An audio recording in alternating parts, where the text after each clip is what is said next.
بسم اللہ الرحمن الرحیم۔ واجب الاحترام، محترم سامعین کرام، اللہ رب العزت نے جب سے یہ نظام کائنات تخلیق فرمایا ہے تو اللہ تعالیٰ نے اس نظام کائنات کے لیے اور اس کو چلانے کے لیے پھر چند پیمانے مقرر فرمائے۔ ان پیمانوں میں کچھ کامیابیوں کے پیمانے، کچھ ناکامیوں کے پیمانے۔ جو کامیابیوں کے راستے پر چلے، پھر لوگوں نے دیکھا، دنیا نے دیکھا کہ انہیں منزلوں نے پناہ عطا فرمائی، انہیں منزلوں نے پناہ دی، اور کچھ بدبخت لوگ وہ ناکامیوں کے راستے پر چلے، اللہ اور اللہ کے رسول کے مخالف راستے پر چلے۔ عارضی دنیا میں تو بظاہراً جو ہم سمجھتے ہیں یا ہمارے نزدیک انہیں عارضی سا تھوڑے سے عرصے کا فائدہ ملا، لیکن پھر آگے کی دنیا میں ان کے لیے خسارہ ہی خسارہ ہے۔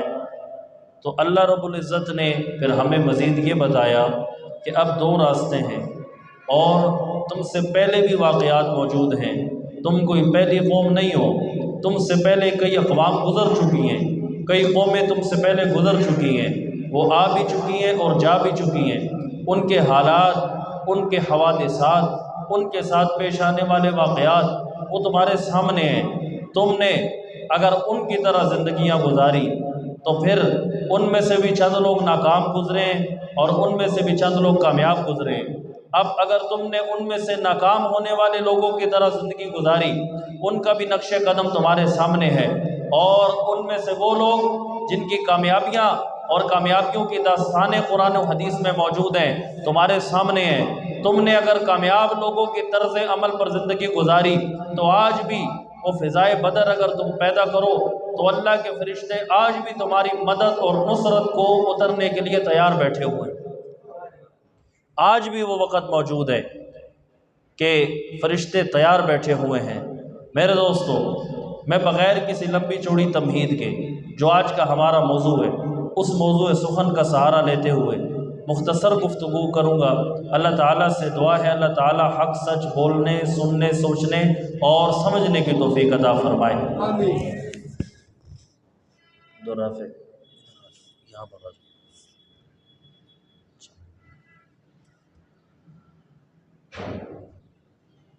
یہ آواز ٹھیک ہے؟ آ رہا آواز ٹھیک ہے، چل رہا ہے، صحیح ہے۔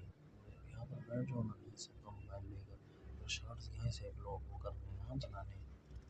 اچھا میرے دوستو، ہم بات کریں گے حضرت سیدنا امیر حمزہ رضی اللہ تعالیٰ عنہ کے بارے میں۔ حضور علیہ الصلوۃ والسلام کے 11 چچا ہیں۔ کتنے چچا ہیں؟ 11۔ اور ان 11 چچاؤں میں سے 2 چچا ایسے ہیں جن کو اللہ تعالیٰ نے دولت اسلام سے نوازا ہے، اور جن کو اللہ رب العزت نے اسلام کی دولت سے مالا مال فرما کر پھر حضور علیہ الصلوۃ والسلام کے قدموں میں بٹھایا، اور پھر صرف انہوں نے زبانی کلامی کلمے نہیں پڑھے، پھر جب وقت آیا قربانی دینے کا، وقت آیا تو انہوں نے اپنی جانوں کے نذرانے پیش کر کے لوگوں کو بتایا کہ ہم یوں بھی محبت کرتے ہیں، ایک یوں بھی عبادت ہوتی ہے، ہم یوں بھی عبادت کرتے ہیں، ہم سر کٹا کر دین احمد کی کچھ یوں بھی حفاظت کرتے ہیں۔ تو دین کی آبیاری انہوں نے پھر گردنیں کٹا کر کی۔ ایک حضرت حمزہ ہے، ایک حضرت عباس ہیں۔ یہ 2 حضور کے وہ چچا تھے جن کو اللہ نے دولت اسلامیہ سے مالا مال فرمایا تھا۔ میرے دوستو، حضرت حمزہ رضی اللہ تعالیٰ عنہ، ان کو اللہ نے بڑے کمالات سے نوازا تھا۔ آپ چاہے اسلام لانے کے بعد کی زندگی کو اٹھائیں یا پھر اسلام لانے سے پہلے کی زندگی کو اٹھائیں، اللہ نے ان کو 2 قوتیں عطا فرمائی تھی۔ ایک یہ سخی بہت تھے، سخاوت کا مادہ ان کے اندر تھا، اور دوسرا اللہ نے ان کو شجاعت عطا فرمائی تھی۔ اور آپ اس بات کو سن کر حیران و پریشان بھی ہوں گے کہ اللہ نے ان کو ایک فن ایسا عطا فرمایا تھا کہ جس طرح یہ دائیں ہاتھ سے تلوار چلا سکتے تھے، اسی طرح یہ الٹے ہاتھ سے بائیں ہاتھ سے بھی تلوار چلا سکتے تھے، اور ایک وقت کے اندر دونوں ہاتھوں سے تلواریں چلانا جانتے تھے۔ آپ غزوہ احد کو اٹھائیں تو غزوہ احد کے اندر حضرت امیر حمزہ رضی اللہ تعالی عنہ کی تلوار سے 27 کافروں کے سر قلم ہوئے۔ کتنے؟ 27 کافر انہوں نے اپنی تلوار سے مارے۔ اللہ نے بڑا جرت اور بڑا مادہ عطا فرمایا تھا، بڑی دلیری عطا فرمائی تھی۔ میں بات کو مختصر کرتے ہوئے آگے چلتا ہوں۔ حضرت امیر حمزہ رضی اللہ تعالیٰ عنہ سید الشہداء ہیں اور عم رسول ہیں، یعنی حضور کے چچا ہیں، اور تیسرا رشتہ یہ ہے کہ یہ حضور کے رضائی بھائی بھی ہیں۔ حضرت یہ جو ابو جہل تھا، ابو جہل کی ایک باندی حضرت صوبیہ، انہوں نے حضور کو اپنا دودھ پلایا ہے، اسی طرح حضرت حمزہ کو بھی اپنا دودھ پلایا ہے۔ تو پھر کمال یہ ہوا کہ ایک رشتے میں یہ حضور کے بھائی بھی بن گئے، ایک رشتے میں حضور کے بھائی بھی بن گئے۔ عمر مبارک میں آپ دیکھیں تو حضرت حمزہ اور حضور کی عمر میں زیادہ فرق نہیں ہے، یہ آپ سے صرف 2 سال بڑے ہیں، عمر کے اندر صرف 2 سال بڑے ہیں۔ حضرت حمزہ کو اللہ نے کمال کی خاصیت عطا فرمائی۔ ان کا اسلام لانے کا واقعہ وہ بھی بڑا عجیب و غریب ہے۔ آپ صرف یہ اندازہ لگائیں کہ یہ شکار کا بہت ذوق رکھتے تھے، بہت باذوق تھے، اور کئی صحابہ فرماتے ہیں کہ حضرت حمزہ کا کمال یہ تھا، یہ ایسے ایسے جانور شکار کر کے لاتے اور ان جانوروں کو مارا کرتے تھے کہ جن جانوروں کو مارنا تو دور کی بات، ان کے قریب کوئی نہیں جا سکتا۔ یعنی کہ وہ عجیب و غریب جانور جیسے شیر، چیتے، یہ اس طرح کے خونخوار جانور، ان کا ایک ذوق تھا، شوق تھا، یہ ان جانوروں کو مارا کرتے، ان کا یہ شکار کرتے۔ حضرت امیر حمزہ رضی اللہ تعالیٰ عنہ ایک دن نکلے ہیں شکار کے اوپر، اور میرے پیغمبر ایک مرتبہ اسی دن جا رہے تھے کہ ابو جہل اب راستے سے ملا۔ وہ جب آقا کو ملا، آقا کو دیکھا تو حضور کے ساتھ اس نے بدتمیزیاں کرنا شروع کر دی۔ اب جس طرح کفار کا ایک وتیرہ ہے شروع سے، اس نے گستاخانہ جملے بولنے شروع کر دی آقا کے زبان مبارک کے، آقا کی شان مبارک میں۔ اب جب آقا علیہ الصلوۃ والسلام کو پتہ چلا اب میں جتنا زور سے جملہ بولوں گا پھر اتنے زور سے آپ نے میرے ساتھ بولنا ہے تاکہ ہماری گواہی پڑ جائے صحابہ کے حق میں، حضرت امیر حمزہ کے حق میں۔ پتہ ہے حضرت امیر حمزہ کو جب یہ بات پتہ چلی، بہرحال ابو جہل اب نکل رہا ہے اور اس نے آقا کی شان میں گستاخانہ جملے کہے، گستاخانہ جملے کہہ کر آقا علیہ الصلوۃ والسلام کو ایک نوکیلا پتھر اٹھا کر مارا تو آقا کے بازو پر وہ پتھر لگتا ہے۔ اب آقا کے بازو پر پتھر لگا، اس پتھر کے ذریعے آقا کا خون مبارک جاری ہو گیا۔ اب آقا علیہ الصلوۃ والسلام جب واپس آئے، حضرت امیر حمزہ شکار کے لیے گئے ہوئے ہیں، اب شکار کر کے واپس آتے ہیں۔ جب وہ واپس آئے تو ایک حضرت امیر حمزہ کی بہن نے یہ کہا بھائی جان، آپ نے شکار کھیلنے کے لیے تیر و تلوار رکھے ہوئے ہیں اور آپ شکار کرنے کے لیے گئے ہوئے تھے، آپ کو پتہ ہے آج کیا ہوا؟ آج آپ کے بھتیجے محمد الرسول اللہ صلی اللہ علیہ وسلم کی شان اقدس میں ابو جہل نے گستاخی کی ہے، اور صرف گستاخی نہیں کی بلکہ اس نے ایک نوکیلا پتھر اٹھا کر حضور کی طرف پھینکا، حضور کے بازو پر لگا۔ حضور نے پھر آب زمزم سے جا کر اس بازو کو دھویا، مسجد نبوی سے دھو کر آئے ہیں۔ میرے دوستو، حضرت امیر حمزہ ابھی اسلام نہیں لائے، آپ اندازہ لگائیے بھتیجے کے ساتھ محبت کا یہ عالم ہے کہ آپ اٹھتے ہیں اور اٹھ کر جاتے ہیں۔ آپ کا ویسے عام روٹین میں معمول یہ تھا، آپ جب شکار کر کے واپس آتے ڈائریکٹ حرم جاتے، حرم جا کے پہلے بیت اللہ کا طواف کرتے، طواف کر کے پھر 2 نفل پڑھتے اور پھر آتے۔ ابھی حالت اسلام نہیں ہے لیکن پہلے کی شریعت کے مطابق وہ اعمال کرتے، لیکن آج اب شکار سے واپس آئے، آپ کو جب یہ معاملہ پتہ چلتا ہے آپ کا خون کھول اٹھتا ہے، اب گرمائش روکنے نہیں دے رہی، آپ اٹھے اور اٹھ کر گئے ہیں۔ ابو جہل وہ میٹنگ کر رہا ہے، وہ سرداروں کے درمیان میں بیٹھا ہے، سارے کفار بیٹھے ہیں، بڑے بڑے سردار ہیں۔ اب ابو جہل کا روب اور دبدبہ اتنا ہے، ابو جہل کے سامنے کوئی بول نہیں سکتا، لیکن میرے دوستو دوسری طرف سے جو آ رہا ہے وہ بھی کوئی عام نہیں ہے، وہ اللہ کا شیر آ رہا ہے، وہ محمد الرسول اللہ کا شیر آ رہا ہے۔ اب وہ آئے اور ہاتھ کے اندر تلوار ہے، ہاتھ کے اندر نیزہ ہے، برچی ہے۔ آپ نے کیا کیا؟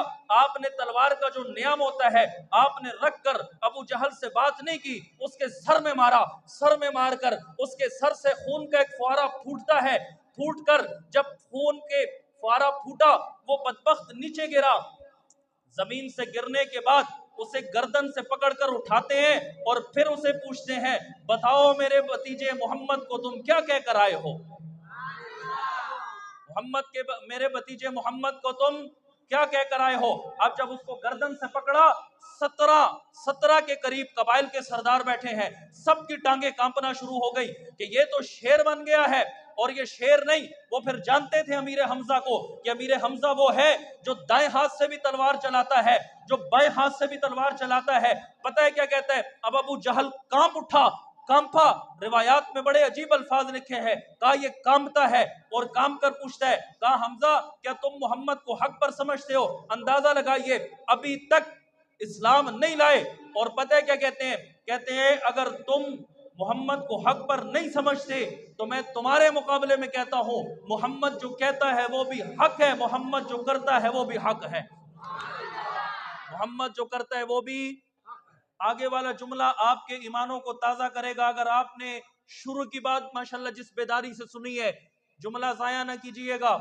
آپ نے پھر اس کے گریبان سے پھر پکڑا اور پکڑ کے پتہ ہے کیا کہا؟ آپ نے کہا ابو جہل سن لو، آج پہلی اور آخری مرتبہ تھی تم نے محمد کو یہ بات کہہ دی، تم نے محمد کی طرف پتھر پھینک دیا، آئندہ مجھے یہ بات پتہ چلی کہ تمہارا پتھر محمد کی طرف آیا ہے تو پھر تم امیر حمزہ کو جانتے ہو، امیر حمزہ صرف جانوروں کا شکار نہیں کرتا، امیر حمزہ صرف شیر اور گیدڑ نہیں مارتا، امیر حمزہ کا نیزہ پھر ابو جہل کے گردن کے اندر ہوگا۔ ابو جہل کے کہاں پر ہوگا؟ گردن کے اندر۔ اگر آپ کو اللہ کے ولی کی ایک بات پسند آئی ہے تو سبحان اللہ ایک مرتبہ زور سے کہہ دو۔ میرے دوستو میں کہا کرتا ہوں یہ جانثار، اور ان کی تاریخیں کیوں لکھی گئی؟ ذات محمد کا دفاع کیا ہے، بات محمد کا دفاع کیا ہے۔ اچھا آپ عجیب بات دیکھیے، اب واپس آئے یہ بات کر کے، جب واپس آئے اپنی بات پر شرمندہ نہیں، اپنی بات پر نادم نہیں، لیکن ایک کھٹک دل میں محسوس ہوتی ہے۔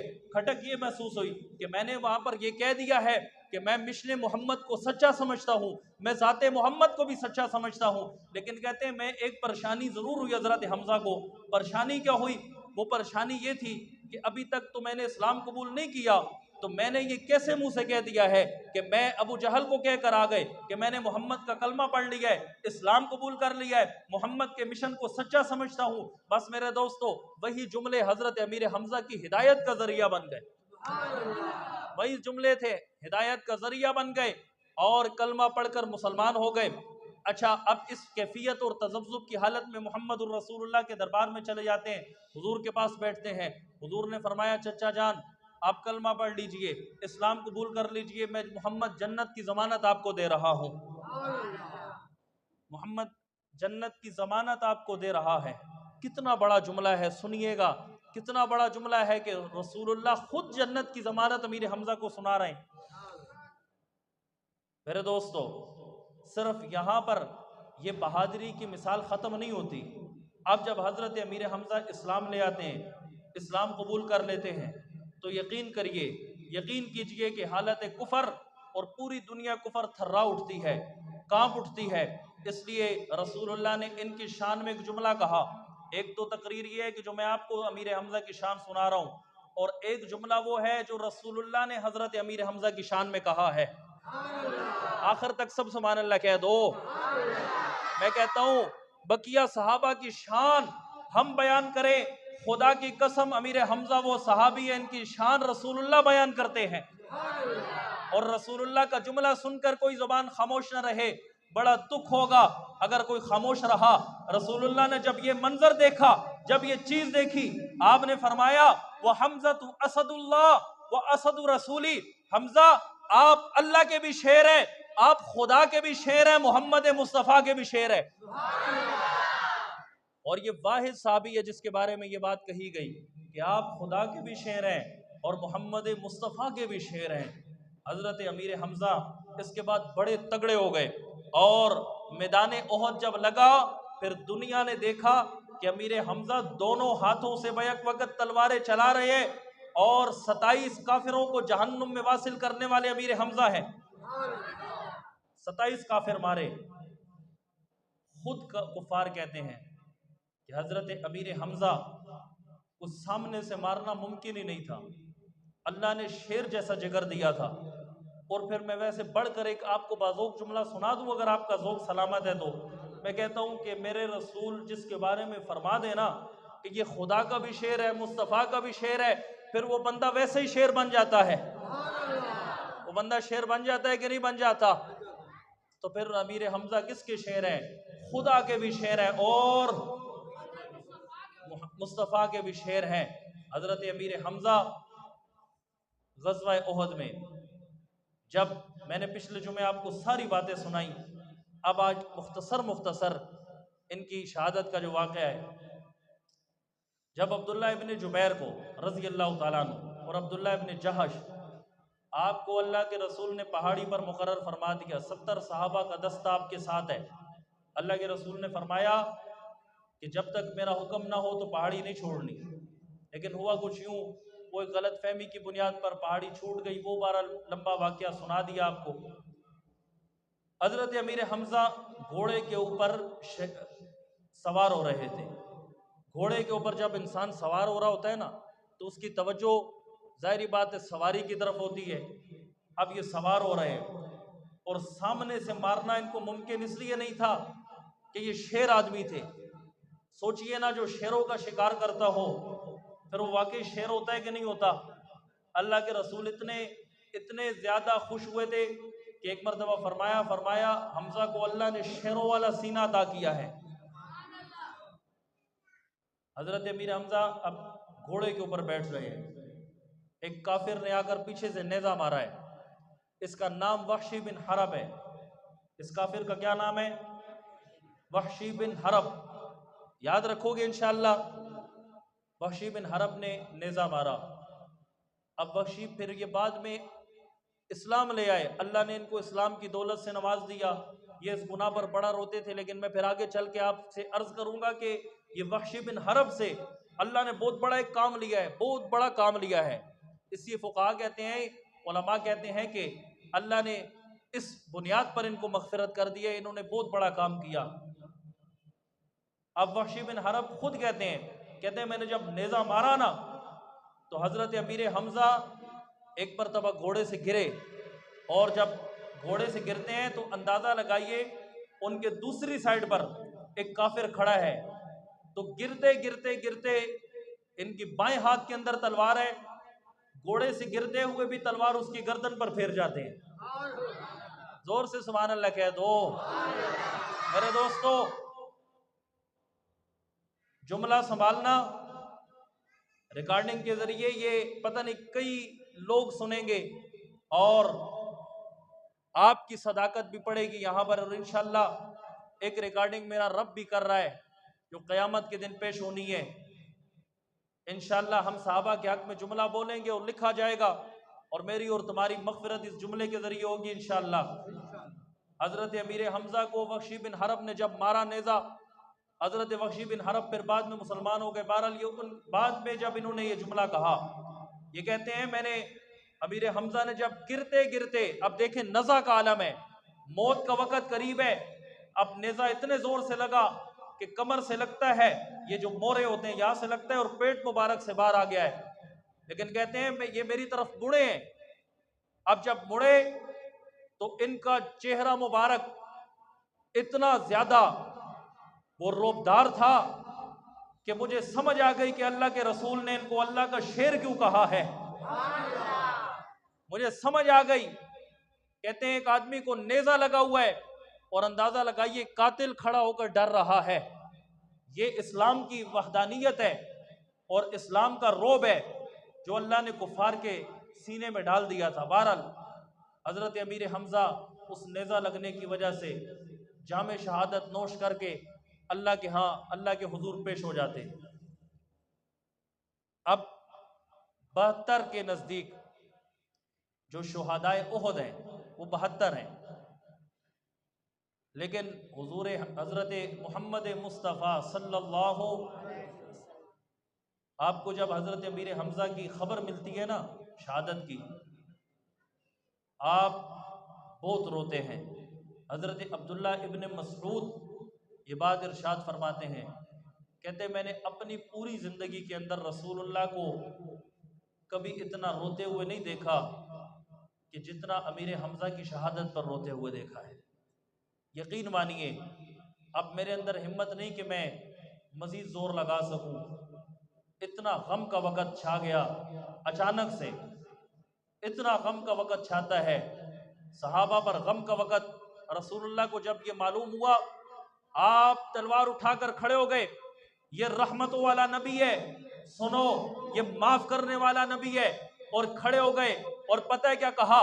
آپ کھڑے ہوئے آپ نے کہا خدا کی قسم، میں اپنے رب کعبہ کی قسم اٹھاتا ہوں، میں ان کفار کے 70 لوگوں کو اسی طرح ماروں گا، ایک امیر حمزہ کا بدلہ لینے کے لیے ان کے 70 بندے مار کر آؤں گا۔ کتنے؟ قرآن کی آیت نازل ہو گئی، وَإِنْ عَاقَبْتُمْ فَعَاقِبُوا بِمِثْلِ مَا عُوقِبْتُمْ بِهِ۔ اے محمد آپ ایسا نہیں کر سکتے، اگر آپ نے بدلہ لینا ہے تو پھر آپ اسی طرح کا بدلہ لیجئے جس طرح کا بدلہ، جس طرح کا انجام انہوں نے کیا۔ اور آگے فرمایا وَإِنْ صَبَرْتُمْ لَهُوَ خَيْرٌ لِلصَّابِرِينَ، اگر آپ صبر کیجئے تو اللہ نے فرمایا صبر کرنے والوں کے لیے میں بہت بڑی خوشخبری سنا رہا ہوں۔ اب رسول اللہ کو اس آیت کو سن کر تھوڑا سا صبر آیا، لیکن آپ امیر حمزہ کی ایک اور شان سنیے اس موقع پر جو آپ نے شاید بہت کم سنی ہو۔ ویسے ایسے ہوتا ہے کہ ایک موقع پر اگر اجتماعی اموات ہو جائیں تو پھر شریعت یہ کہتی ہے اجتماعی جنازہ ہوگا، سب بالغ بھی ہوں، صرف نابالغ کا جنازہ الگ ہے نا، بالغ عورت ہو یا بالغ مرد ہو جنازہ ایک ہے۔ تو اگر کسی موقع پر ایسے آ جائے کہ ایک عورت بھی فوت ہو گئی ایک مرد بھی فوت ہو گیا اور دونوں بالغ ہیں یعنی بڑی عمر کے ہیں، تو پھر دونوں کا جنازہ اکٹھا کر سکتے ہیں۔ 2 مرد فوت ہو جائیں تو بدرجہ اولا اکٹھا کر سکتے ہیں، 3 جنازے آ جائیں، 4 جنازے آ جائیں۔ میں آپ کو جو جملہ سنانے لگا ہوں میں کہتا ہوں شریعت بہت بعد میں آئی، اور یہ وہ پیغمبر ایسا کر رہا ہے جس کے اوپر شریعت نازل ہوئی، کتابیں تو بعد میں لکھی گئیں، کتابیں تو اس محمد کی شریعت کے بعد آئی ہیں، اور فقہ بعد میں بنی ہے، فقہا نے مسئلے بعد میں ایجاد کیے ہیں، میرے رسول اللہ کے اوپر شریعت نازل ہوئی ہے۔ اب غزوہ احد کے موقع پر 70 صحابہ کی لاشیں پڑی ہیں، میرے رسول اللہ چاہتے تو 70 کا جنازہ اکٹھا کروا سکتے تھے، ہر صحابی کا جنازہ الگ الگ کروایا، اور ایک شان لوگوں کو بتانی تھی کہ امیر حمزہ کی شان کیا ہے۔ سب سے پہلے حضرت امیر حمزہ کا جنازہ رکھا گیا اور حضرت امیر حمزہ کا جنازہ پڑھا گیا۔ پڑھانے والا کون ہے؟ رسول اللہ ہے، اور پڑھنے والے کون ہیں؟ کون ہے بھائی؟ سارے کہو، صحابہ ہے۔ جس کا جنازہ رسول اللہ پڑھائے اور صحابہ پڑھے اس کی مغفرت میں پھر کیا شک ہو سکتا ہے؟ آپ کہیں گے 70 صحابہ کے جنازے بھائی رسول اللہ نے پڑھائے، 70 صحابہ کے جنازے تو صحابہ نے پڑھے، تو پھر ان کے اندر خاصیت کیا ہے؟ بولو گے میرے ساتھ انشاءاللہ؟ جو بندہ تیار ہے وہ ہاتھ کھڑا کرے کہ میرے اس جملے میں بولو گے انشاءاللہ۔ اب سنو، خاصیت یہ ہے، پہلا جنازہ حضرت امیر حمزہ کا ہوتا ہے، رسول اللہ جنازہ پڑھانے کے بعد حضرت امیر حمزہ کی میت کو نہیں اٹھاتے، دوسری صحابی کو لایا جاتا ہے، ان کی میت حضرت امیر حمزہ کے ساتھ رکھی جاتی ہے، پھر جنازہ ہوتا ہے، رسول اللہ پڑھاتے ہیں، پیچھے صحابہ پڑھتے ہیں، تیسرے صحابی کو لایا جاتا ہے، پہلے صحابی کو اٹھا دیا جاتا ہے، اس کی میت لائی جاتی ہے، ان کا الگ جنازہ کرایا جاتا ہے، 70 صحابہ کے الگ الگ جنازے پڑھائے جاتے ہیں، رسول اللہ پڑھا رہے ہیں، صحابہ پڑھ رہے ہیں، حضرت امیر حمزہ کی میت کو رکھا ہوا ہے، رسول اللہ نے فرمایا 70 جنازے الگ الگ کر دو، جس طرح 70 صحابہ کے جنازے ہوئے، میرے رسول نے حضرت امیر حمزہ کے 70 مرتبہ جنازے پڑھے ہیں۔ کتنے جنازے پڑھے ہیں؟ ہر صحابی کے ساتھ حضرت امیر حمزہ کی میت رکھی ہوئی ہے۔ جس طرح الگ الگ صحابی کا جنازہ ہو رہا ہے، حضرت امیر حمزہ کا 7 جنازہ ہو رہا ہے۔ پھر سنو نا، یہ شان کس کو عطا ہوگی؟ پہلے ہو شہید، پھر حضور نے فرمایا عام شہید نہیں، وہ سید و حمزہ اسد اللہ و اسد رسولی، پھر تیسری فرمایا وہ سید الشہداء حضرت حمزہ، کہ حمزہ شہیدوں کا سردار ہے۔ چوتھی آپ دیکھیے کہ صحابی رسول ہے۔ پانچویں فضیلت اللہ کے رسول کے سکے چچا ہے۔ چھٹی فضیلت حضور کے رضائے بھائی ہیں۔ پھر ساتویں فضیلت کہ احد کے شہداء میں سے ایک شہید ہے، اور آٹھویں فضیلت رسول اللہ نے جنازہ پڑھایا، صحابہ نے جنازہ پڑھا۔ نویں فضیلت یہ ہے کہ رسول اللہ نے 70 جنازے پڑھائے اور صحابہ نے 70 مرتبہ آپ کے جنازے پڑھے ہیں۔ 70 جنازے پڑھائے اور پڑھے ہیں، کتنی بڑی فضیلتیں عطا ہوئی حضرت حمزہ رضی اللہ تعالیٰ عنہ۔ بہرحال احد کے دن، یہ 15 شوال کو، آج شوال کی 14 تاریخ ہے، کل آنے والا دن 15 ہے، 15 شوال کو اللہ کے حضور جام شہادت نوش کر کے پیش ہو گئے ہیں، اور آپ نے جاتے جاتے ایک پیغام دے دیا کہ یاد رکھو، بندہ تیروں تلواروں سے نہیں مرا کرتا، وہ بندہ مرتا ہے جو مرتے ہوئے چلا جائے اور پھر اس کا مشن بھی دفن ہو جائے۔ ہم سمجھتے ہیں کہ حضرت امیر حمزہ چلے گئے، قبر کے نیچے چلے گئے، وقتی طور پر ختم ہو گئے، لیکن خدا کی قسم حضرت امیر حمزہ کا مشن آج بھی زندہ ہے۔ زندہ ہے کہ نہیں زندہ بھائی؟ آج بھی مشن زندہ ہے۔ آج بھی ان کے خون کی جو آبیاری جس درخت میں ہوئی تھی، وہ درخت، وہ تنا، وہ پودا آج مضبوط درخت بن چکا ہے، اور صرف ان کی شہادت سے، ان کی شہادت کے واقعے کے بعد اسلام 64 لاکھ مربع میل تک پھیلا۔ بس اوقات اللہ تعالیٰ ایک دانے کے ذریعے، جس طرح میں کئی مرتبہ مثال دیتا ہوں کہ ایک دانے کو، گندم کے دانے کو اٹھا کر کسان جب کھیتی کے اندر، زمین کے اندر ڈالتا ہے تو وہ دانہ ختم نہیں ہوتا، ہماری نظر میں دانہ دفن ہو گیا، مٹی کے اندر چلا گیا، لیکن اللہ اس کے اندر سے 7 بالیاں نکالتے ہیں۔ ایک بالی کے 7 خوشے ہوتے ہیں، ہر خوشے کے اندر 100 دانے ہوتے ہیں، تو ایک دانے سے اللہ 700 دانے پیدا کر دیتے ہیں۔ تو بتاؤ، یہ دانہ ختم ہوتا ہے یا دانہ پھیل جاتا ہے؟ پھیل جاتا ہے۔ آج کل گندم کی کٹائی کا سیزن ہے، تو آپ کو سمجھ آئی ہوگی، آپ دیکھیں کہ کسان ایک دانہ پھینکتا ہے، اللہ قرآن میں کہتا ہے میں ایک دانے سے 700 دانے نکالتا ہوں۔ اسی طرح جب ایک شہید زمین پر جاتا ہے، تو اسی لیے علامہ اقبال نے فرمایا جو شہید کی موت ہے، دراصل یہ قوم کی حیات ہوتی ہے۔ قوم کی کیا ہوتی ہے؟ حیات ہوتی ہے۔ میں اس اختتامی جملے کے ساتھ حضرت امیر حمزہ رضی اللہ تعالیٰ عنہ کو خراج تحسین پیش کرتے ہوئے یہ بات کہوں گا کہ اسلام وہ شجر نہیں جس نے پانی سے غذا پائی، دیا تھا خون صحابہ نے تب اس میں بہار آئی۔ یہ خون صحابہ کا لگا ہے، تب آج اسلام اور عالم اسلام بڑھ رہا ہے اور پھیل رہا ہے۔ اسی اسلام کی سلسلے میں ایک آواز آپ بھی بنیے، میں بھی بنتا ہوں۔ آنے والے جمعے سے انشاءاللہ 12 تاریخ کو، آنے والا جمعہ 12 مئی کو ہوگا، 12 مئی سے انشاءاللہ عالمی تبلیغی سالانہ اجتماع ابو القاسم مرکز، یہ جو موٹر وے پر نیا مرکز بنا ہے، یہاں پر انشاءاللہ اجتماع شروع ہوگا۔ جمعے والے دن سے شروع ہوگا، اور اتوار والے دن 14 تاریخ کو صبح 8 بجے دعا ہوگی۔ جو احباب 3 دن کے لیے جا سکتے ہیں بھرپور کوشش کریں، 3 دن لگائے۔ 3 دن کے لیے نہیں جا سکتے تو میری مؤدبانہ گزارش ہے کہ کم سے کم اتوار والے دن کی جو دعا ہے وہ ہر بندہ اس دعا میں لازماً شریک ہو۔ کوشش کریں گے انشاءاللہ اس میں لازماً شریک ہو۔ دیکھیں، ہمارے ایک جملے سے، ہمارے جانے سے کیا برتا کسی کی زندگی تبدیل ہو جائے۔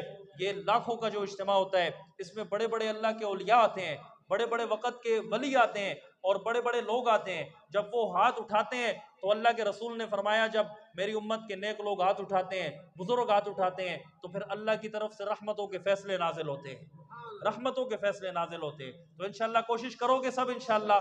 وآخر دعوانا ان الحمدللہ رب العالمین۔